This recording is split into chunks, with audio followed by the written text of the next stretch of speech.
Good morning, students. I finished the Bond of Love chapter completely with short and long question answers. For long question answers, you only save with the PDF. Do not delete the PDFs because you have long questions in your PDFs as well. But with the short question answers, you can write down those question answers in your fair notebooks, and I hope so you have done all those question answers in your copies. So next chapter is Kathmandu chapter 10, but that is deleted from the syllabus. वो हमने नहीं करना है Kathmandu chapter. Online class के दौरान अगर थोड़ा बहुत करवाया गया है तो उसको स्किप कर जाना है आपने, उसको नहीं पढ़ना है आपने काठमांडू चैप्टर को. तो नेक्स्ट चैप्टर जो आपका 11 चैप्टर है, if I were you, today we will start with the chapter. पहले मैं आपको समझा दूं कि इसमें कैसी स्टोरी है.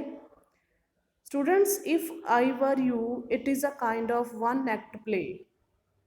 प्ले है ये, जिसको स्टेज के ऊपर प्ले भी किया जा सकता है, ठीक है. ड्रामा है ये एक तरह का, जिसमें दो करेक्टर है मेनली. आपके पास टू करेक्टर्स हैं, एक गिरार्ड है और एक इंट्रूडर है. गिरार्ड जो है पर्सन, वो प्ले राइट है. प्ले राइट मतलब प्ले लिखता है वो. गिरार्ड एक ऐसा करेक्टर है जो कि प्ले लिखता है. और इसमें एक इंट्रूडर है. इंट्रूडर का मतलब होता है क्रिमिनल है, जो क्राइम करता है, ठीक है. तो इसमें दो करेक्टर आ गए, एक तो गिरार्ड आ गया प्ले राइट, एक इंट्रूडर आ गया क्रिमिनल. अब क्या होगा, जो इंट्रूडर है वो कहता है कि काश मैं प्ले राइट की तरह ही जिंदगी जीता. और अब वो इंट्रूडर पहले ही क्राइम कर चुका है, already he has committed crimes. तो वो क्या चाहता है इंट्रूडर, कि मैं इस प्ले राइट को ख़त्म करके इसकी आइडेंटिटी लेकर ज़िंदगी जीऊँ. इंट्रूडर जो है ये चाहता है कि मैं इस बंदे को, प्ले राइट को मारकर इसकी आइडेंटिटी लेकर ज़िंदगी जीऊँ. तो if I were you, if I were you में आई कौन है यहाँ पे, फिर इंट्रूडर है. इंट्रूडर कौन है, वही पर्सन जिसके बारे में मैंने स्टार्टिंग में आपको बता दिया है, ठीक है. इंट्रूडर जो है क्रिमिनल है एक, वो प्ले राइट को मारकर उसकी पहचान लेना चाहता है. इसीलिए उसने कहा if I were you. If I were you मतलब काश. अब आई कौन है फिर यहाँ पे, इंट्रूडर है, ठीक है. वो कहता है इफ़ आई वर यू, काश मैं आप होता. आप कौन है, प्ले राइट, ठीक है. वो कहता है कि काश मैं तुम होता तो मैं क्या कर सकता था अपनी लाइफ में. तो आगे हम स्टोरी पढ़ेंगे, जैसे जैसे प्ले की स्टोरी आपको सुनाऊंगी आप ध्यान से लाइन टू लाइन ध्यान देकर देख लेना और सुन लेना इसको. Then you will get through the complete theme of this play. Introduction पे चलते हैं स्टूडेंट्स. इंट्रोडक्शन में the play if I were you is a one act play. ये जो प्ले है वन एक्ट प्ले है, स्टेज के ऊपर खेला जाने वाला प्ले है एक. And it is showing a pity play right Gerrard's encounter with an intruder. इसमें क्या होगा, हम देखेंगे कि कैसे जवाबदेही करेगा गिरार्ड के साथ, उसका सामना होगा एक क्रिमिनल पर्सन का, इंट्रूडर का.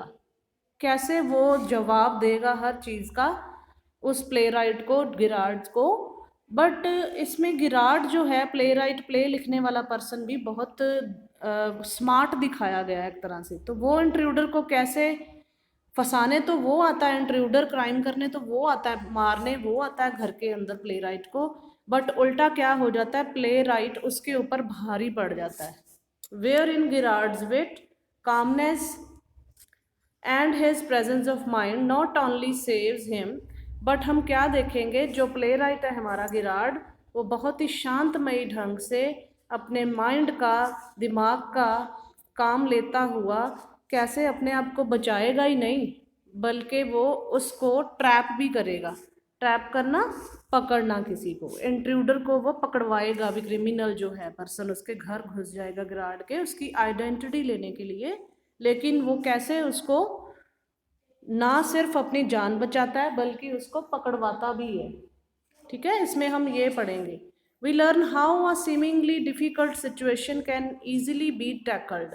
हम इसमें ये सीखेंगे प्ले में कि कितनी मुश्किलों से भरी हुई आ जाती सिचुएशन गिराड के सामने, लेकिन that provided that a person keeps his calm and uses his brain to overcome it।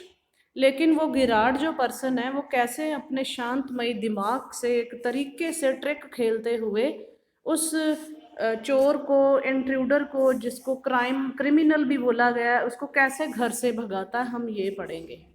While the intruder boasts of clarity of his foolproof plan। और इंट्रूडर का दिमाग इतना कम दिखाया गया है इस प्ले में, कैसे वो अपनी बातों की शेखी मारता है। पहले तो बोस्टिंग करता है कि अपना प्रूफ भी बता देता है कि मैं ऐसे करूँगा तेरे साथ, ये कर दूंगा, वो कर दूंगा। बट प्ले राइट बड़ा दिमाग से काम लेता है जो गिराड होता है। ठीक है, हम इसमें ये पढ़ेंगे। जो हमारा हीरो है इस प्ले का Gerrard, easily makes him believe, वो ईजिली ये चीज़ विश्वास में दिला देता है that he was a fool to think so. और वो ईजिली गिराड उसको ये समझा देता है कि वो जो मेरे को मूर्ख बनाने आया वो खुद एक मूर्ख आदमी है। द लैंग्वेज जो इसकी प्ले की है इट इज़ वेरी सिंपल, समझ आ जाएगी आपको। विट से भरी हुई है। विट होता है स्टूडेंट्स जवाब से भरी हुई। कैसे वो आगे से जवाब देगा गिराड उसकी चालाकियों का, जो उसको मारने आया था प्ले राइट को, गिराड को। A bit of humour flows through the dialogues. कहीं कहीं आपको ह्यूमर भी दिखाई देगा। ह्यूमर होता है हंसी की बातें आपको ऐसी नज़र आएंगी, ऐसे डायलॉग्स आएंगे कि आपको ह्यूमर भी दिखाई देगा, हंसी मजाक भी दिखाई देगा इस प्ले में। तो इंट्रोडक्शन पार्ट है ये स्टूडेंट्स। नेक्स्ट चलते हैं हम, सीन कैसा है स्टार्टिंग में इस प्ले का। अब सीन क्या होता है, स्टेज के ऊपर जो सेटिंग होती है जब हम प्ले करते हैं कोई, स्टेज की सेटिंग कैसी है, हमारे हीरो का हाउस कैसा है गिराड का, ये पढ़ेंगे हम। The play opens in the house of गिराड।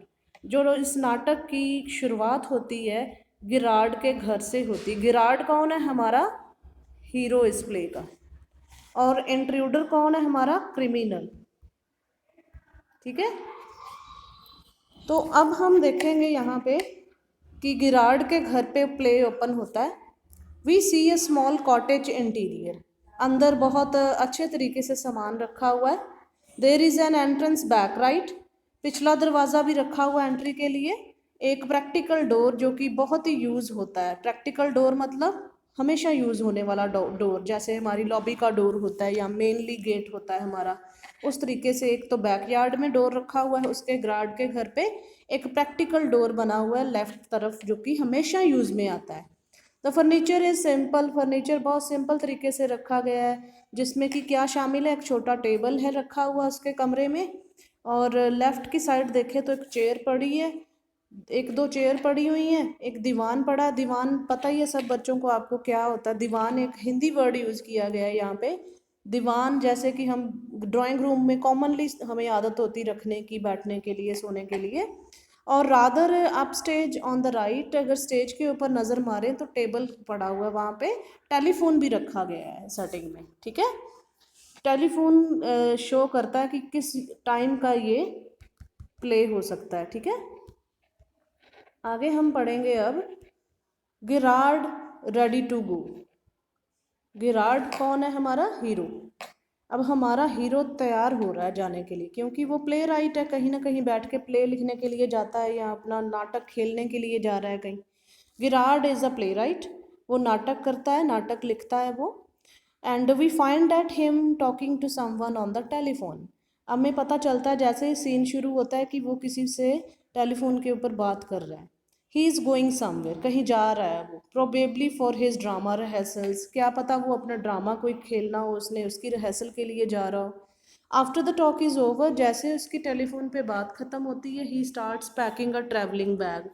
जैसे ही उसकी बात ख़त्म होती है वो अपना ट्रैवलिंग बैग उठाता है, in which there were props for the rehearsal.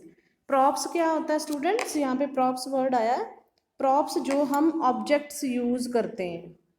ठीक है, प्रॉप्स हम जो ऑब्जेक्ट्स यूज़ करते हैं एक प्ले को खेलने के लिए, जैसे कि आप लोग प्ले करते हो स्कूल लेवल पे किया करते थे लास्ट ईयर, तो आपको हर एक चीज़ की ज़रूरत पड़ती थी। अगर टीचर बन रहे हो तो चॉक डस्टर आपके लिए प्रॉप है, पर्स आपके लिए प्रॉप है, ठीक है।